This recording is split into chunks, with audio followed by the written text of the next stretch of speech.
ओम शार्वणः भवाय नमः। षष्ठी तिथि भगवान स्कंद को समर्पित है।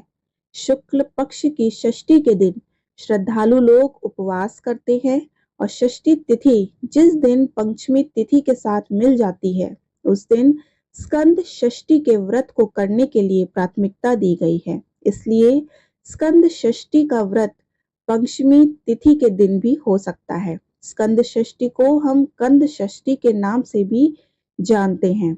स्कंद देव भगवान शिव और देवी पार्वती के पुत्र और भगवान गणेश के छोटे भाई हैं।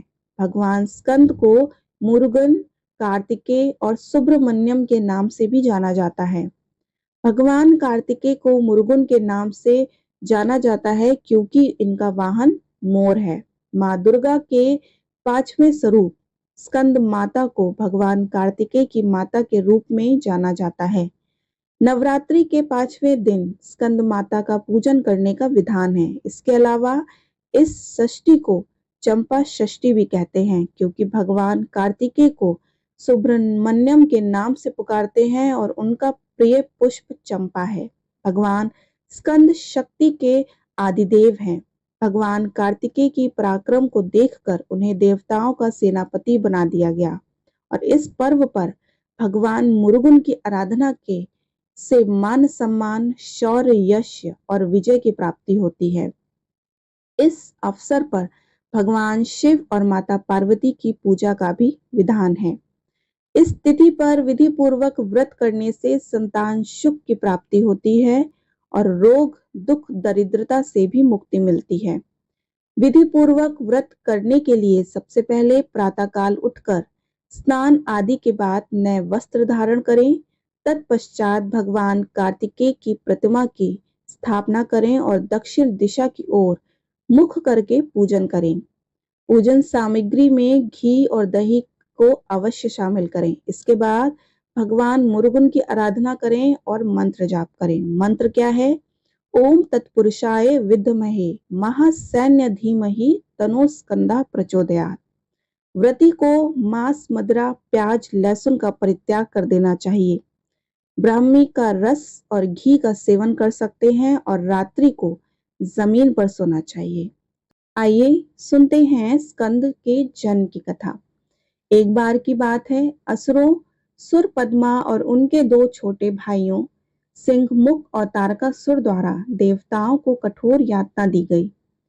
कठोर तपस्या के बाद इन असुरों ने शिव से दुर्लभ और शक्तिशाली वरदान प्राप्त किए। वे 108 युगों की अवधि के लिए स्वर्ग और बैकुंठ सहित 1008 ब्रह्मांडों पर राज करते रहे। उनका अंत शिव की संतानों के हाथों ही होगा, ऐसा उन्हें वरदान प्राप्त था। माता सती ने तब हिमवान की पुत्री पार्वती के रूप में पुनर्जन्म लिया और शिव के पति के रूप में पाने के लिए कठोर तपस्या की। पार्वती को अपनी पत्नी के रूप में पाने के लिए शिव भी उसी समय तपस्या में थे। कालांतर में शिव ने हिमवान की पुत्री पार्वती से विवाह किया। देवताओं ने फिर से कैलाश में शिव से उनकी संतान के लिए प्रार्थना की। एक बार जब शिव और पार्वती कैलाश में बैठे थे तो आमतौर पर 5 मुखी शिव ने 6 चेहरे धारण किए और पार्वती को लंबे समय से देखा। शिव के 6 चेहरों में से प्रत्येक में तीसरे अग्नि नेत्र से एक 6 मुख वाले तेजस प्रकट हुए जो 1 करोड़ सूर्यों के तेज और कालाग्नि की तरह जल रहे थे। देवता गर्मी से विचलित होकर इधर उधर भाग रहे थे। उन्हें आराम देने के लिए शिव ने तेजस को वापस बुलाया और इसे छोटा और सहनशील रूप में परिवर्तित कर दिया। उन्होंने अग्नि और वायु को आदेश दिया कि वे तेजस को गंगा में सफेद सरकंडों तक ले जाएं। अग्नि और वायु ने कठिनाई से बारी बारी से अपने सिर पर तेजस को ढोया और अंत में इसे गंगा में छोड़ दिया। नदी के ऐसे कमल के एक समूह में नरकट की एक मोटी परत के बीच जमा कर दिया। तेजस 12 हाथों वाले 6 मुखी सुंदर बच्चे में बदल गया। विष्णु ने 6 कार्तिका द्वारा देवियों को नवजात शिशु को दूध पिलाने के लिए कहा। बच्चे ने 6 अलग-अलग रूप लिए जिनका पालन पोषण 6 देवी देवताओं ने किया। शिव और पार्वती कार्तिका की देखरेख में 6 बच्चों के पास गए।